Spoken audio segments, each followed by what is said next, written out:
My name is Gosia, and I'm a Group Product Manager for Spartes. As Spartes, we have a close partnership with Atlassian, and my teams are responsible for building Atlassian products: Jira Software Server and Data Center, Bamboo, and Crowd. Anyone familiar with any of the products? Oh, great to see so many hands up. Okay, I'm excited to be here today and talk about open work, why it's important to build open culture in your organizations, and how working in an open way can help you be more successful in your job. But let me start from a quick show of hands. Who had their coffee? No, I was kidding. Who in the audience is a product manager? Okay, like maybe 10, 15 people. Now a more challenging question. Who believes their organization works in an open way? 1, 2, 3, 4, 5. Okay, good to see some people already work in an open organizations. But what does it even mean to work in an open way? It's probably easiest to start from describing how close teams operate. In a recent research conducted by Atlassian, it has been observed that inefficient teams are often siloed, emphasize processes over people, and rely on top-down decision-making. This is what we call closed way of working. Interestingly, these teams have been identified as low achieving. They were actually capable of delivering much more than they were. In contrast, high-performing teams are defined by positive energy, trust, and incredible agility. On these teams, information flows freely, and everyone has access to the resources they need to get their work done. These teams work open. Okay, but how do we know open approach is actually better? Product managers love numbers, so I'm going to share some numbers with you. In the Atlassian research, after surveying over 1,000 team members across a range of industries, the research has proven that teams who represent open ways of working are 60% more likely to be efficient and deliver more. And maybe even more importantly, the majority of participants agree that working open makes them simply happier. Vast majority of participants in the research emphasized that decision-making, transparent, open decision-making supports team productivity. And the stakes get even higher when we start talking about mutual respect and how critical it is for team success. As you can see, companies that have embraced open, collaborative ways of working build more momentum and deliver faster. But this seems pretty straightforward. Everyone agrees that transparency, trust, and respect are important, right? So what's stopping teams from embracing this collaborative, open ways of working? Well, it's more complicated than it seems, and there is one main reason behind it. There is a significant gap between how managers and how individual contributors perceive the situation. So managers are much more likely to see their teams as open, while individual contributors have a slightly different opinion about this. And this difference, for many teams, is a main obstacle to adopt open culture.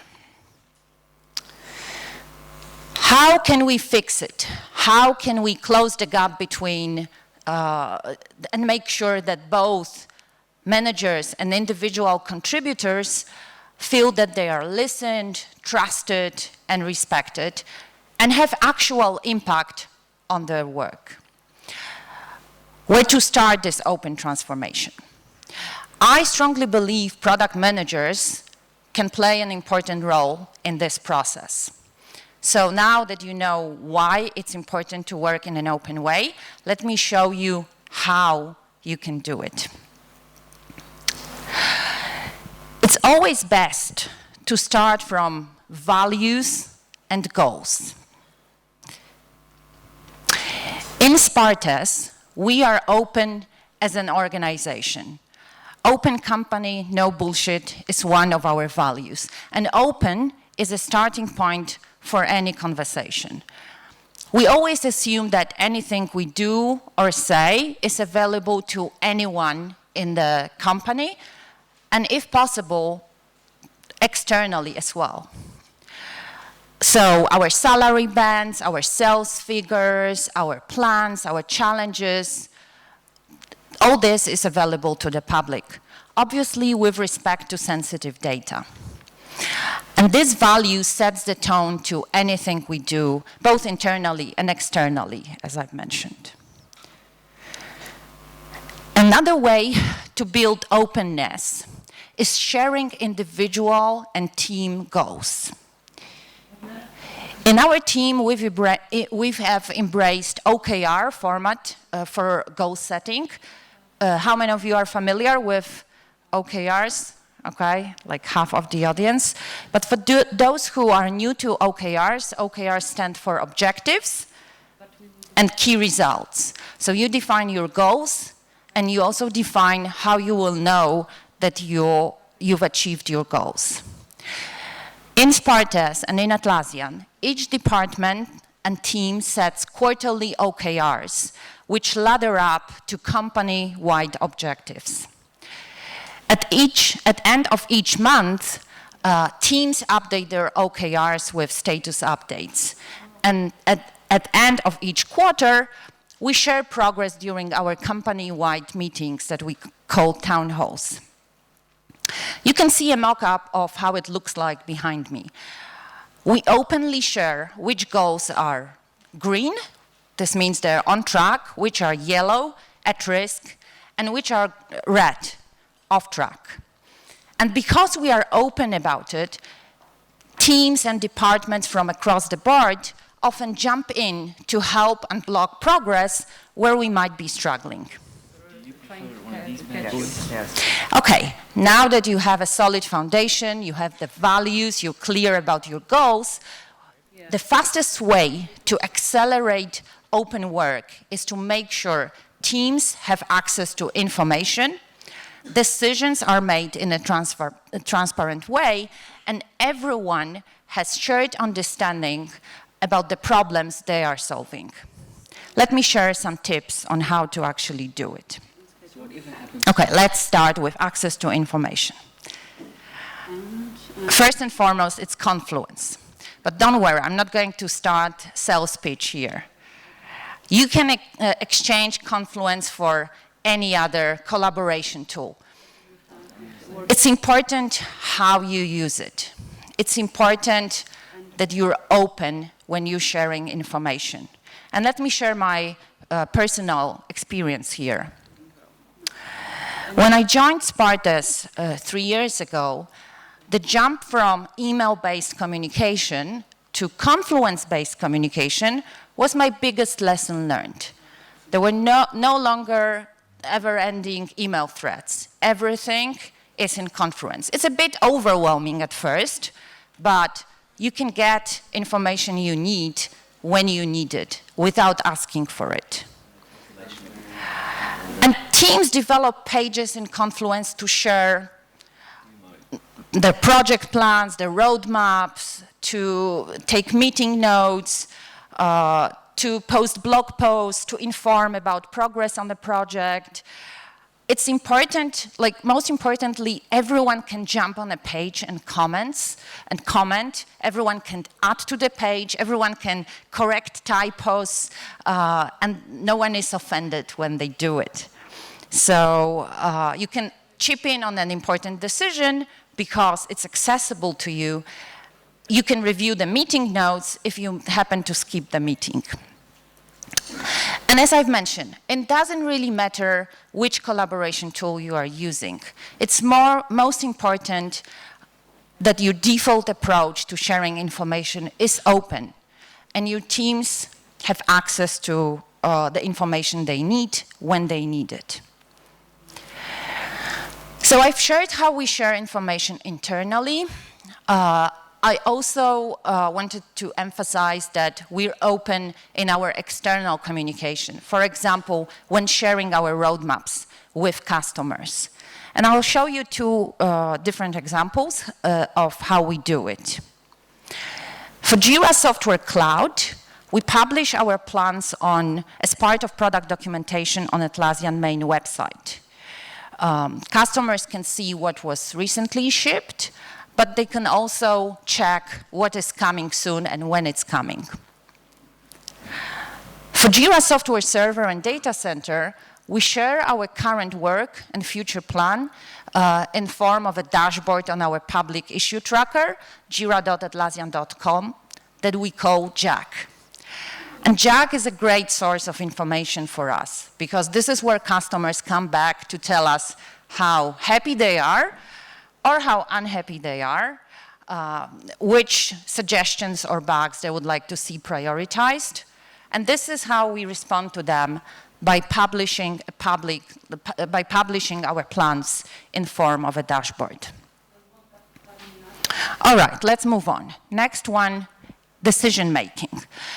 Product managers know that decision-making can sometimes be really tricky, especially when you have to involve many stakeholders in the conversation, the email thread gets really long, or you just realize that you've forgotten to add someone and you have to build this context from scratch for the person who just joined the conversation.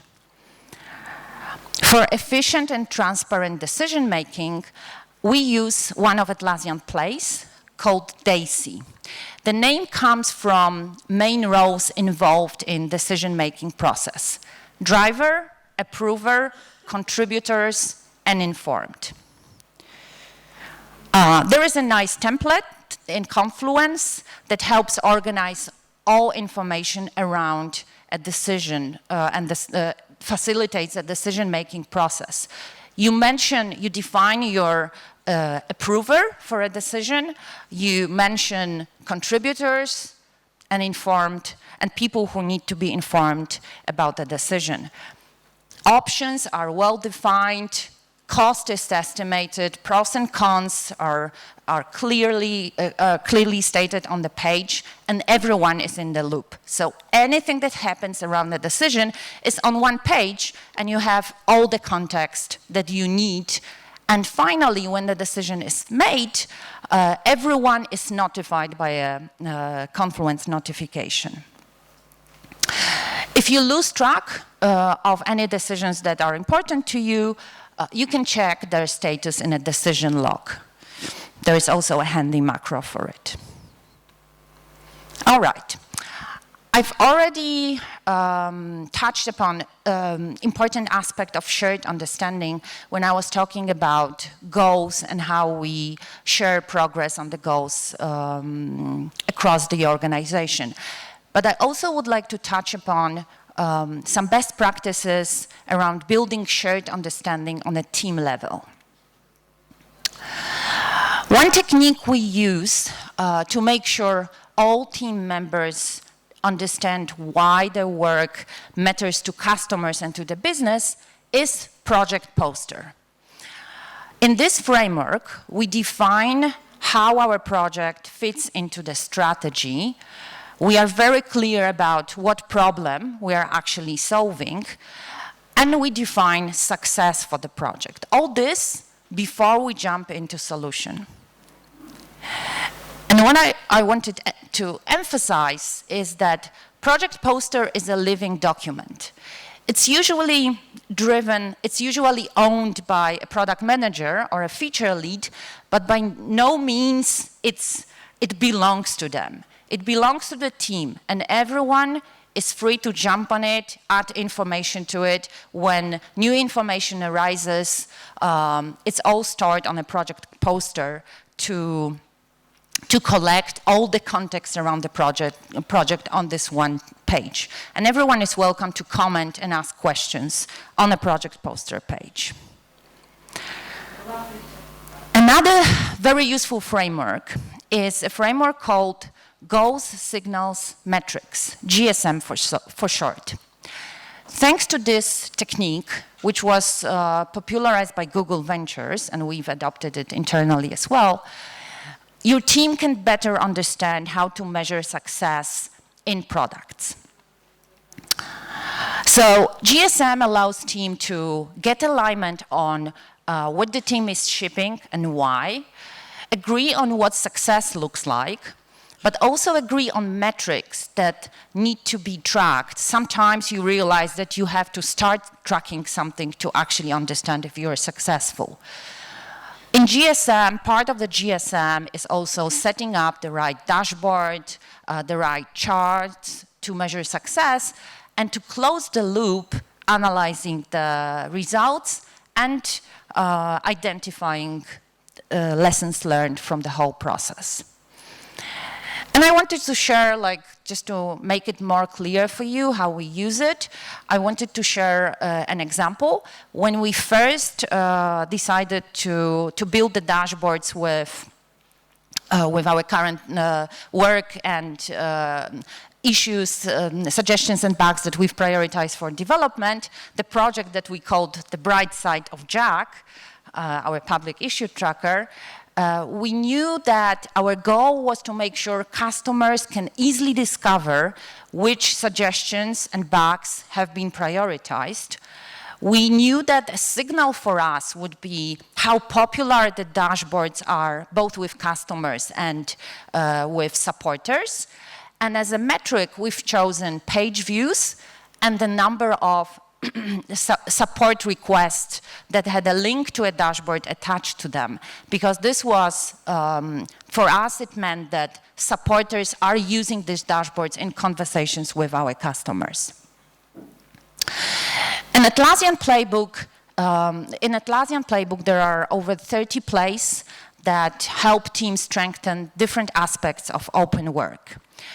It's goal setting, it's establishing roles and responsibilities, decision making, or checking team health. And the best part is that Atlassian Playbook is free. You can go, grab a template, start using it in your team. Working open is a lot like going green. Everyone knows that it's important, and everyone knows that we will benefit from it both collectively and individually.